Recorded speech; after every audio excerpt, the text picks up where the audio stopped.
When nature talks, the earth listens. Whether willingly or grudgingly, mankind pays attention to natural disasters as best we know how, just as some states in Nigeria did to recent flooding. That's our focus on Special Report. The people of Patigi in Kwara State have continually endured flooding on a constant basis.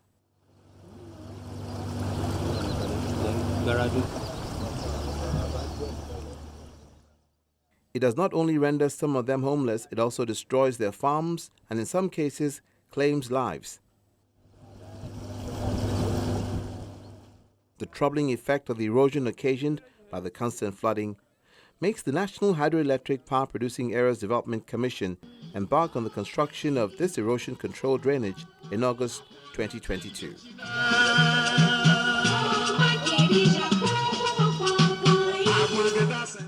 2 years after that, the Secretary to the Government of the Federation, Senator George Akume, represented by the Minister of Youth Development, Dr. Jamila Bio Ibrahim, is here to inaugurate the erosion control drainage. The commissioning of this Patigi General Hospital Erosion and Flood Control Dike marks a turning point in our fight against the devastation of this community by the dual disasters of floods and erosion. The project we're about to commission today is more than just an infrastructural development. It also represents a paradigm shift in how we approach urban planning and environmental protection. We have in the past witnessed the consequences of inadequate town planning across Nigeria as people have built homes and businesses on natural floodplains and water passages, leaving communities vulnerable to extreme weather events. This erosion and flood control dike provides a solution to these long-lasting issues. This project aligns with the renewed hope agenda of His Excellency President Bola Ahmed Tinubu, GCFR, and our modest commitment to a safer environment in our state. It is one of the several makers signifying that we are moving into an era of resilience and progress for our nation. We are similarly pursuing the dredging of the river Niger, which we think will go a long way to tackle the perennial flooding as well as open a new opportunities in the axis of our state. Even so, the completion of this project is just the beginning of our journey towards a safer and more secure future. It is incumbent upon each and every member of this community to actively participate in the maintenance and upkeep of this infrastructure. The erosion and flood control drainage system consists of two sections spanning 0.75 kilometers with culverts. It also has 0.325 kilometers of drains from various locations designed to salvage the surrounding land by channeling runoff to the river. The flood control drainage system we are about to commission today consists of two sections spanning 0.75 kilometers with culverts. We have also constructed 0.2325 kilometers of drain from various locations which serve as spur to the main drainage, which has been provided to salvage the surrounding land by channeling runoff to the river. The total cost of this project is 613,473,516 naira and 93 kobo, which represent a significant investment in the future of Patigi town and surroundings. This expenditure demonstrates the federal government's unshakable determination to allocating every naira from the government treasury to those who truly deserve it. At this juncture, I want to emphasize that this project, like many others we have launched recently, is driven by a renewed impetus inspired by the renewed hope agenda of His Excellency, the President Bola Ahmed Tinubu, GCFR. We need to support the government. Everybody has his own responsibility. But when there is negligence in your own responsibility, you don't expect Mr. President to come from his office. With the construction of the erosion control drainage within Patigi community, it's expected that the annual flooding in the area will be reduced to the barest minimum until the time of the dredging of the River Niger is done in the areas affected in the zone.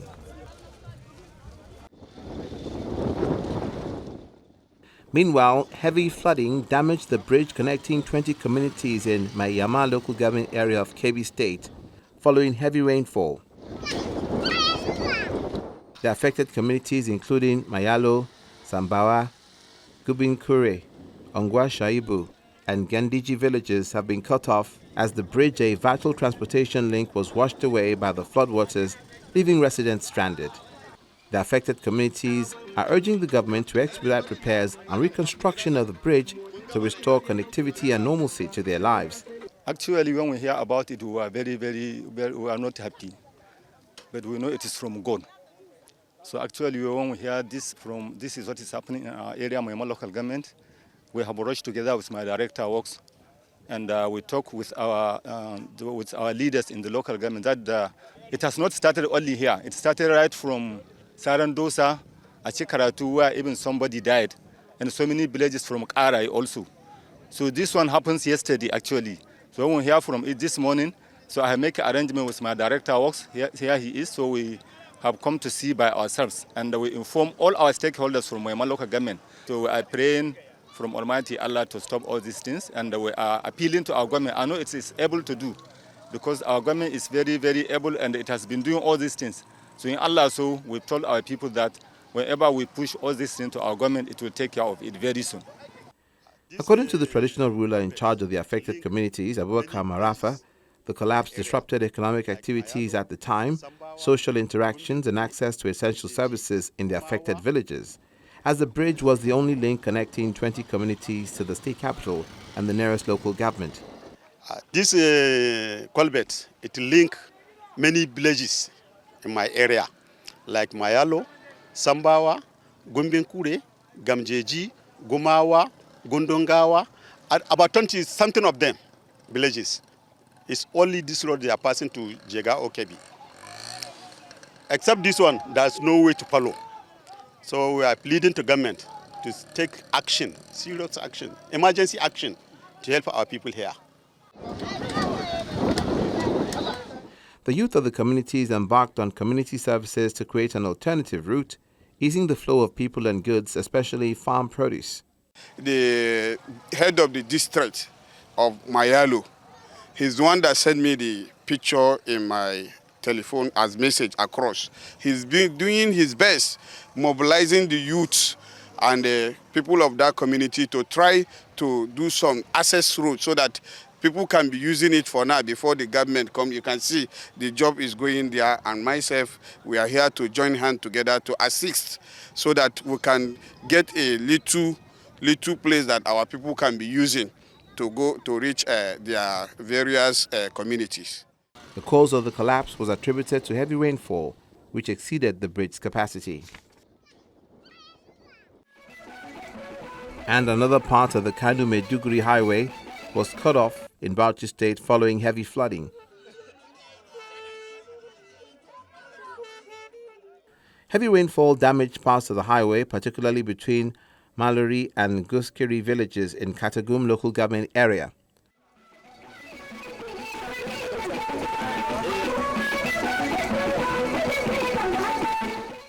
During an inspection of the damage, Governor Bala Mohammed of Bauchi State says he reported the situation to the Minister of Works, who was in the state for previous assessment of the damage. We have designed the project here, and the work is to start immediately. Yes. I want to thank the governor very highly for the palliative work. We reported it in the Council of State that this road was cut, and the governor has provided palliative work. This is governance. This is governance for the people. Because this road is a major road. It's a major road. Kano to Meduguri road is very, very important. And when I live here, we are going to Session 1, Jigawa, between Jigawa and Kano. We are terminating that job because it has been there for 17 years. The president doesn't want that. He wants to complete it quick, because he loves the people of Northeast. Put your hands together for our president. We are going to have 5 relief culverts. We are going to put retaining walls, both sides. We are going to concrete it with concrete, 8 inches. And nothing will happen again when we finish. That is what the president said I should tell you. That's what he said I should tell you. Governor Mohammed was also warned that communities are at risk of being submerged if the flow of water is not managed effectively.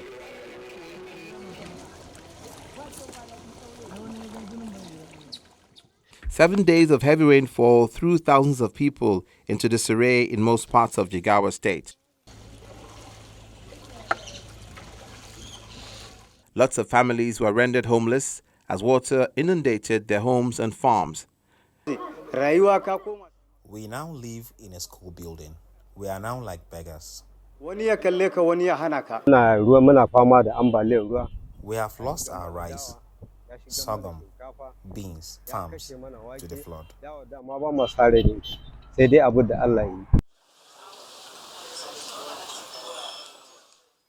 Meanwhile, the Minister of Defense, Badaru Abubakar, visited Jigawa State to commiserate with the people and the governor. Governor Umar Namadi of Jigawa expressed gratitude to the minister for donating the sum of 20 million naira to the victims. Over 1,148 communities were affected, 7,500 households affected, over 50,000 people affected, and about 11,500 farmlands affected also, while we lost 33 indigents of the state as a result of this affliction. I am sure so many people in Abuja were also sympathizing with you, also condoling you for what is happening in Jigawa State. So this situation is for all of us. But you still decided to be here physically, not only to condole us, but also to donate us some money amounting to 20 million to help our people. May Allah reward you most abundantly. The government and people of Jigawa State look forward to permanent recovery from the effects of the disaster. The National Emergency Management Agency has held a public awareness campaign on proper waste management in Zamfara State, northwest Nigeria.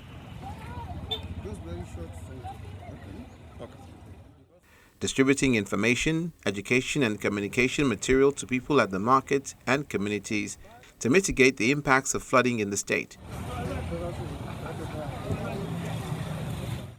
The director of the agency, Zubaida Umar, met with community leaders and stakeholders in Gusau, the state capital, to sensitize them on the need for people in their domain to avoid blocking waterways and clean up the drainages to prevent flooding in their communities to save lives and property, noting the recent flood experienced in Zamfara was caused by dumping of refuse on waterways and gutters.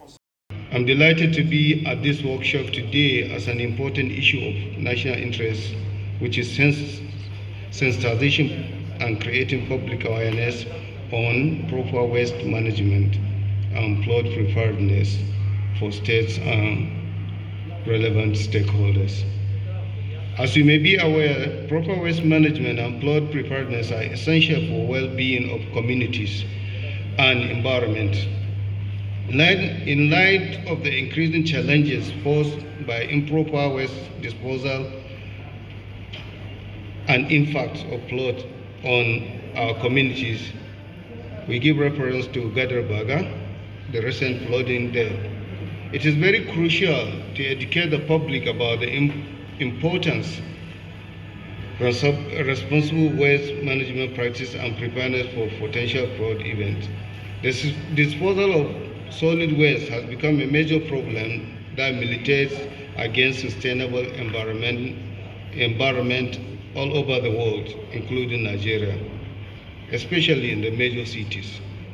Waste management is the process and action required to manage waste from its inception to its final disposal. It deals with all types of waste, including industrial, biological, household, municipal, organic, and radioactive waste. The negative impact of improper waste disposal as it affects human life and environment are very intimidating. Ladies and gentlemen, flooding is one of the most frequent disasters that occur largely as a result of human interference with the nature. It results to loss of lives, injury, displacement, loss of means of livelihood, outbreak of diseases, among others. To this effect, it's essential and necessary to create public awareness in order to promote community information sharing on how to dispose waste in a sustainable manner and to mitigate flooding. This workshop is part of the proactive measures developed by NEMA towards mitigating the impact of the anticipated floods in 2024, as predicted by the seasonal rainfall climate prediction of the NIMET and the annual flood outlook of Nigerian Hydrological Services Agency. Every one of us here is a witness to the recent floods in Nigeria, which claims lives, displaced thousands of people, and destroyed properties worth billions of naira. It caused widespread ecological dislocation. Therefore, it becomes necessary for every single individual and communities to take proactive measures which will help to reduce the impact of the flood to the barest minimum. Prevention, they said, is better than cure. I therefore wish you fruitful discussions, open, interesting and exciting exchange of ideas, and I look forward to consider and take necessary actions in the outcomes of this meeting.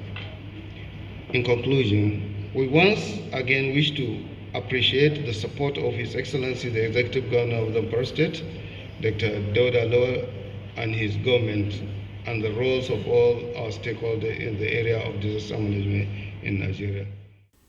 Zamfara State was one of the states in the country that the Nigerian Meteorological Agency had predicted would experience flooding, with 8 local government areas of the state being affected. This is, I can say, is close to second of its kind in the 2024 fiscal year.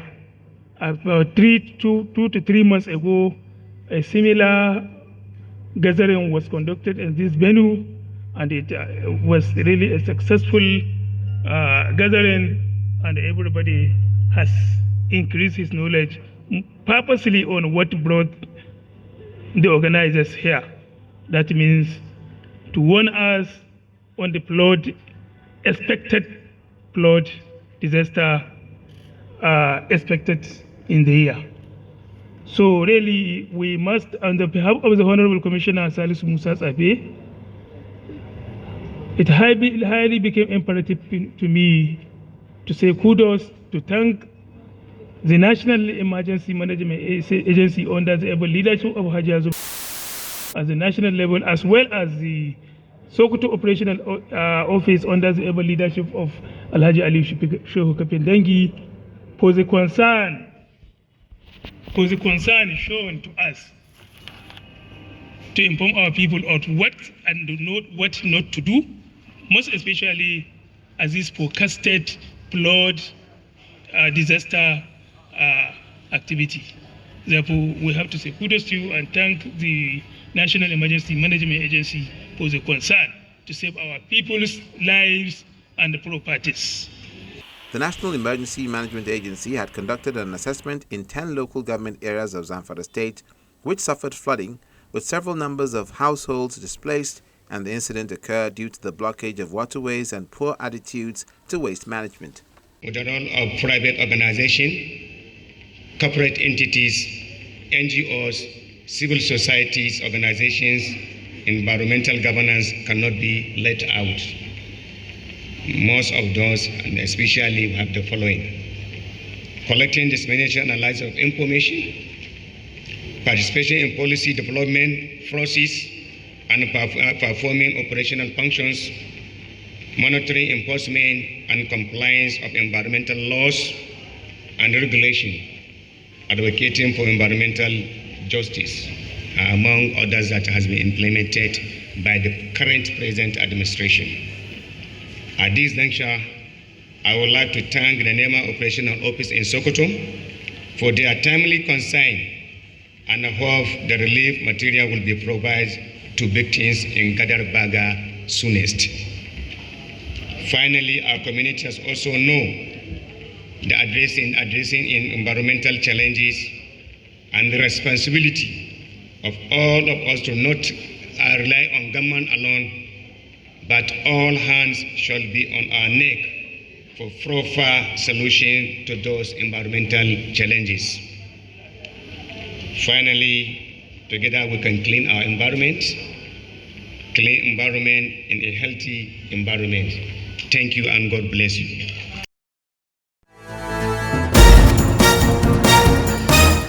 Government agencies such as NIMET and NEMA are always on alert at times like these. And when the impact of occurrences are naturally derived, it only means more work must be done with the full support of the government to mitigate such disasters. For Special Report, I'm Olumide Macaulay. Thank you for watching.